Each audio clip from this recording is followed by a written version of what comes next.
As guitarist for pop rock superstar Bryan Adams, Keith has heard some of his noodlings become records.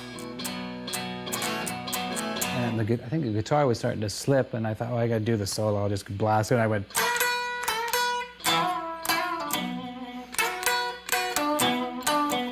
And I just went, and that was it. But that's what's on the track. You know, they left it, and I thought, that's fine, you know. Keith Scott has played guitar on some of the biggest selling records of the past 30 years, backing up one of the top pop rock singer-songwriters, Bryan Adams. He had just recorded a record called You Want It, You Got It, which was his first foray into the American radio as a solo artist. He said, I'm going to go tour, and hopefully we're going to get a break and go tour in America. And if it works out, I'll make sure you get, you know, some studio time in the next record. I said, okay, that sounds good to me. We started in Vancouver in October of 1981. Played the Commodore Ballroom, our first ticketed show. And we went across Canada in a van in the freezing cold. We wound up in Toronto, and well, we've been working ever since that time.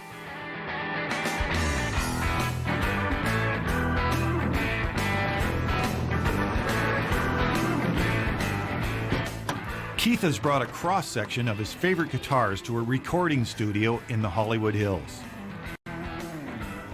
Beginning with his oldest and, without any question, most beat-up guitar.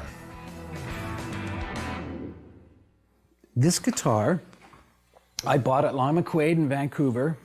It was brand new, believe it or not. I'd taken it up to a club in Fort St. John, and we met a guy who decided he would like to try and shoot bullets through it, so he did that. He shot 2 through here, and it survived, so I thought, I got to keep this guitar. It's too cool. We stuffed the bullets back in, and we would just scrape it and do stuff to it and burn it, and just for something to do. When I was touring in the clubs, I had nothing to do.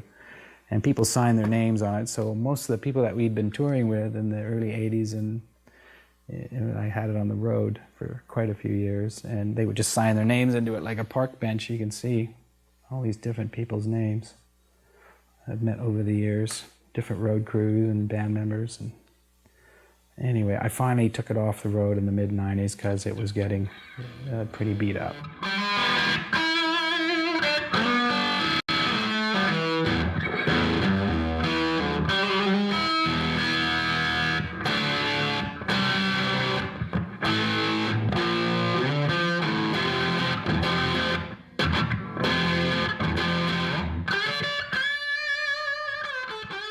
It's done a lot of great work for us, from Cuts Like a Knife, Reckless. A lot of the tracking was done, the basic tracking, some of the soloing. It was featured in and played on the track Please Forgive Me, which was recorded in the early mid-90s. And that's probably the last time I actually tracked with it. And I put it away.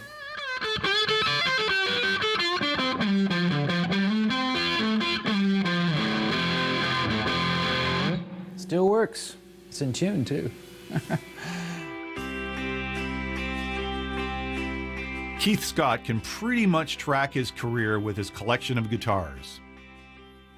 I bought this 1964 Strat when I was on tour with Journey. We were supporting Journey in St. Louis, and that was my first nice old vintage guitar I ever owned. Since I was a kid, anyway, when I had when I bought out of the newspaper. I think I paid $1,500 for it at the time with a case, and it looked absolutely brand new. Of course, I took it on tour, and look, this is what happens. The finish just starts to come off. You wear these pants with these rivets on them, but this is completely original, save for the odd replaced machine head that wore down. But I really love this guitar. It's done lots and lots of sessions for me over the years. Still using it today. This is probably one I'll keep for the desert island because it's been good to me.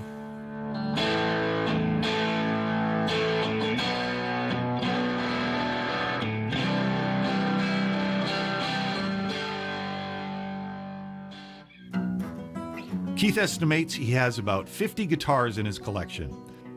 A collection which began innocently enough buying guitars that were needed for the music. We got people involved to say, listen, can you help us find old instruments? And there was a couple of local people in Vancouver that were tuned in to the collecting crowd, and they would make an effort and go find things on our behalf. And I think by the mid-90s, it became like almost a competition between Bryan and I. I say, oh, I got this, so look what I found. And it was fun. This is a 1958 Gibson Les Paul Sunburst, which I've had this for about 12 years. I found it in Vancouver where I was living. I knew a guy that had, I knew the fellow that owned it, and he was going to sell it off. And I got it before he went down to the United States to flog it to a big collector, and gave him a heck of a lot of money for it. But, you know, I love this guitar. It's great to play. It's got a wonderful neck. It's a great sound. For me, I just love that tone of it.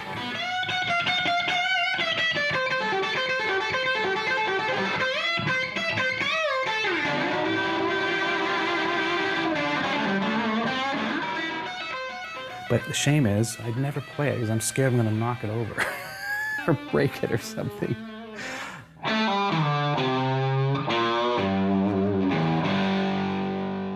It's just crazy the amount of money that people ask for a piece of wood with strings on it. A few years ago, we were looking at maybe $200,000 to $300,000, and I think it's dropped maybe to what, 150 to 200 now.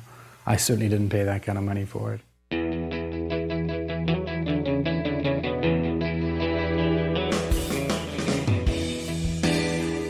This orange Gretsch was the first Gretsch guitar I ever bought. I do have an affiliation with Gretsch now because I'm part of their artist signatures client list. So, but this guitar was sold to me by a local writer in Vancouver, Alex Vardy, and I was always keen to find a cool Gretsch guitar, and he sold me this one, and I love it. It's great. It's orange. It plays when it's in tune, and it's in excellent shape. I used it on a very popular Bryan Adams video called Everything I Do, which led to the Gretsch people getting a hold of me and saying, would you like your own guitar with your name on it? He may have used the Gretsch in the video, but he did not use it on the actual recording. At that time, we were using one or two Fender guitar Strats, I think. And it was one of Bryan's Strats that I was using a lot of the solo work on Waking Up the Neighbors CD. And when the song came out, we were going to do a video. I said, oh, great. Where is it going to be? So it was going to be in a forest, southwest of London in England. I went, oh, like with trees and stuff around? Yeah, okay. Well, what's going to stick out in a green background? An orange guitar. So I picked this one, and I thought they're never going to let me get away with this. But it made it to the video. So no intent to fool, just showbiz fun. And 30 years on, Keith Scott is still having fun. No fooling. The saying goes, a journey of 1,000 miles starts with the first step. For some, like Bryan Adams' longtime guitarist Keith Scott, the guitar was a refuge, an alternative to a life heading down the wrong road. My mother was raising the 4 kids by herself, and at that time, I could have been influenced by a group of kids that weren't doing so well. And I was starting to hang out with that element, and I think once I came to a crossroads where I thought, well, I can go be with the crazy kids, or I can go and just chill out. And by the time I hit high school, I was like 13 years old, I met other groups of kids that were interested in music and guitar. So I had to pick. Do I go with these guys who I think are cool, but they're trouble, or do I go with these guys who are more into doing something? And I would come home, I was in my mid-teens, and I'd go and I'd turn on the FM radio station and I'd play along to the songs that were coming out of the radio at that time, which, you know, they played everything.